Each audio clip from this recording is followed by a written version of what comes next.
solawatan ada. Ustaz tahunya dari mana? Saya dari tadi di atas menikmati lagu-lagu hadrah. Jadi kalau ada yang nikah, walimah, khitan, tunangan, khitbah, maka undanglah adik-adik kita. Bagaimana adik-adik? Siap? Siap. Mereka udah siap. Tapi saya udah nikah Pak Ustaz. Nikah lagi.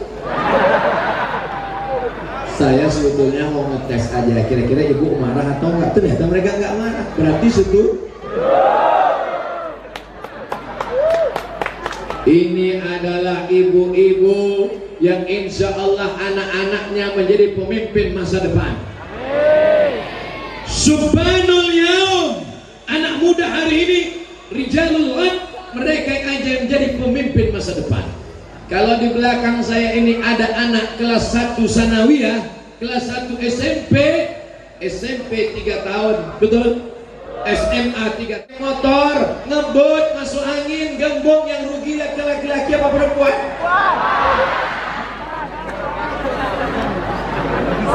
Akad nikah, majelis yang paling sakral, paling suci, mestinya adalah majelis yang paling bersih. Aku nikahkan engkau dengan anakku dengan mahar sebentuk cincin emas tunai. Haru orang tua. Sekarang banyak orang tua mengakadkan anaknya dalam keadaan marah. Aku nikahkan engkau dengan anakku. Habis akad jangan datang sekali lagi. Syukur kalau calon mertuamu petani. Syukur kalau calon mertuamu ustadz yang sabar. Bayangkan kalau calon mertuamu tentara. Sepatunya tuh tentara soleh, naik ke karpet nggak pakai sepatu.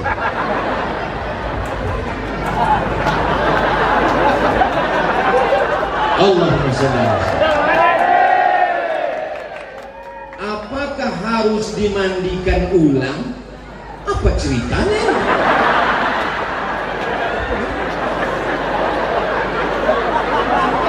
Di belakang nggak ada, kecuali ada tulisan. Di belakang tulisannya Yayasan Pesantren Darul Hasan 17 Mei 2022. Tiba-tiba ada mandi ulang. Orang meninggal untuk kedua kalinya di hari yang sama. Meninggal dia. Habis meninggal dimandikan. Setelah dimandikan dikuburkan. Habis itu dia ngetok, belum mati, belum mati. Habis itu dia bangun lagi ke atas. Habis itu setelah makan siang mati. Apakah dia dimandikan lagi atau enggak dimandikan? Maka dimandikan lagi. Kenapa? Karena mati itu cuma satu kali. Terus kematian yang pertama tadi itu apa namanya? Gladi kotor.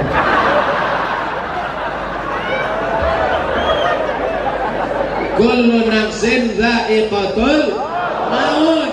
Merasakan mati sekali. Lalu mati yang pertama tadi itu apa? Mati suri. Maka kalau ada orang meninggal, pastikan bahwa dia benar-benar mati. Keluar surat mati dari rumah sakit. Jangan sampai harta warisan dibagi udah pesta, kawan hidup lagi.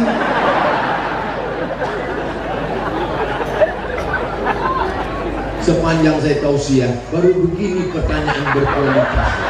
Memang masyarakat Bangka mengaji yang mengaji. Di tempat lain pertanyaannya gak berkualitas banget.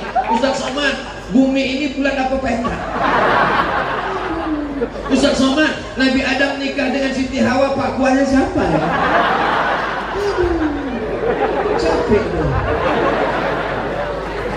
Gimana menurut Ustaz tentang jamaah tabligh? Sebetulnya yang nyebut mereka jamaah tabligh itu bukan mereka. Mereka nggak pernah nyebut dirinya jamaah tabligh. Tapi karena dia selalu tabligh, menyampaikan ayat Quran, menyampaikan hadis Nabi. Orang yang menyampaikan ayat Quran, hadis Nabi itu nama perbuatannya tabligh. Orangnya namanya mubaligh. Lalu kemudian orang mengatakan, itu jamaah apa? Jamaah tabligh. Jadi bukan, ada juga orang mengatakan itu jamaah apa? Itu namanya jamaah KUPJ. Apa itu? Kelompok Ustadz Panjang Jenggot. Macam-macam. Ada juga yang mengatakan itu jamaah kompor. karena kemana-mana bawa apa? Maka ini perlu ditelusuri ceritanya. Ceritanya agak panjang sedikit, kalau saya urutkan mungkin menjelang azan subuh. Siap? Jadi ada namanya Maulana Qasim. Siapa namanya? Maulana Qasim. Maulana Qasim. Maulana Qasim buat pesantren. Nama pesantrennya Darul Ulum. Apa nama pesantrennya? Darul Rumah Ulum Ilmu. Rumah ilmu didirikan oleh Maulana Qasim. Maulana Qasim mendirikan, hafal karena ini nanti akan masuk UAS, ujian akhir semester. Lalu kemudian tempatnya namanya Deoban. Deoban itu di India. Di India itu umat Islam mayoritas atau minoritas? Minoritas. Penduduknya 1 miliar. Umat Islam memang banyak, 300 juta. Tapi saudara kita yang non muslim 700 juta. Nggak bisa sembarangan tabligh akbar begini. Kita bisa tabligh akbar ini kan karena mayoritas, betul? Kalau minoritas jangan tabligh akbar, masuk aja nggak bisa.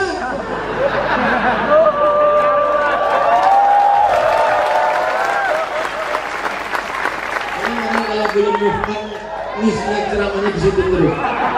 Nah, lalu karena nggak bisa tabligh akbar, nggak bisa pengajian meriah begini, salah satu santrinya namanya Maulana Ilyas. Siapa namanya? Maulana Ilyas. Maulana Ilyas ini pusing memikirkan umat, banyak yang mabuk, banyak yang meninggalkan masjid, mau buat tabligh akbar nggak bisa. Akhirnya dia iktikaf di Masjid Nabawi, di Taman Raudhah selama 8 bulan. Akhirnya dia mimpi ketemu dengan Rasulullah Sallallahu Alaihi Wasallam. Kata Rasul, hai Maulana Ilyas, berdakwahlah engkau seperti dakwahku dulu. Lama dia termenung, di mana dakwah Nabi Muhammad dulu? Ternyata ngetuk dari pintu ke pintu. Assalamualaikum. Waalaikumsalam. Kya hal hai? Dikit aja. Kya hal hai artinya saya. Dikit artinya bikhair walhamdulillah. Lalu dia tanya, jadi mereka begitu pintu ke pintu. Makanya ciri jamaah tabligh itu dia tidak model rame-rame, tapi datang pintu ke pintu. Assalamualaikum Pak Haji. Waalaikumsalam. Ayo ke masjid sholat Pak Haji. Kamu belum lahir, saya sudah haji. Assalamualaikum Pak. Waalaikumsalam. Ayo ke masjid Pak. Urus saja surgamu, jangan urus neraka. Besok dia datang lagi. Assalamualaikum. Waalaikumsalam. Ayo ke masjid Pak. Jangan datang lagi. Besok datang lagi. Lama-lama bapak ini capek. Iyalah, ayolah ke masjid. Jadi inilah asal usul dakwah, namanya Maulana Ilyas. Dilanjutkan oleh Maulana Zakaria Kandahlawi yang menuliskan kitab Fadail A'mal. Itulah yang dikaji. Jadi kalau kita lihat jamaah tabligh ini berkembangnya di India, mengajak orang untuk menghidupkan masjid, berdakwah, menghidupkan sunnah-sunnah Rasulullah Sallallahu Alaihi. Menurut saya jamaah tabligh itu sesat Pak Ustaz. Sesatnya di mana? Karena pakai jenggot. Nabi Muhammad juga berjenggot. Nabi Muhammad berjenggot? Iya. Ustaz kenapa nggak berjenggot? Belum tuh. Masalah jenggot dengan kelahi. Yang sudah jenggot, alhamdulillah. Yang belum jenggot, nggak apa-apa. Jangan kelahi masalah jenggot. Ini banyak orang kelahi. Yang lihat temannya berjenggot, aku melihat kamu pakai jenggot kayak kambing. Dia emosi. Aku kau bilang kambing, iya. Kamu nggak berjenggot kayak anjing.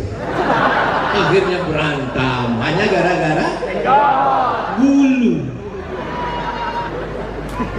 Saya nggak senang dengan jamaah tabligh. Kenapa? Karena bersorban. Loh, ulama-ulama kita dulu juga bersorban. Saya nggak senang karena mereka pakai siwak. Loh, siwak itu kan sunnah. Adapun masalah i'tikaf di masjid, maka dimusyawarahkan, wa amruhum syura bainahum, supaya jangan terjadi konflik di tengah masyarakat. Paham? Ngerti? Baik. Itulah yang dapat dijelaskan oleh Al-Fakir Abdul Somad. Dimulai jam 8, sekarang sudah jam 9 lewat 10. Ini sudah keluar kode etik. Karena Abdul Somad biasanya ceramah 60 menit sesuai yang tertulis di botol 600 ml. Tapi botolnya malam ini beda. Tulisan botolnya Barik Lana. Nggak ada sambungannya. Karena kalau ada nasinya pasti Fima Razaqtana wa qina. Pakailah produk sendiri. Barik Lana adalah produk sendiri dari Pondok Pesantren Al-Amin Prenduan sampai kemari, sampai kalau kita minum pakai produk sendiri. Kalau belanja ke supermarket yang berbasiskan Pondok Pesantren, bangkitkan ekonomi umat. Itulah yang dapat disampaikan oleh Al-Fakir Abdul Somad. Banyak kata-kata tidak berkenan di hati, menyinggung perasaan. Sudikah Bapak Ibu memaafkan silap salah Abdul Somad? Ya. Selesai. Aku qouli hadza astaghfirullah li wa lakum. Menangkap puyuh di Bukit Selasih. Thank you dan terima kasih. Wallahul muwaffiq ila aqwamit thariq.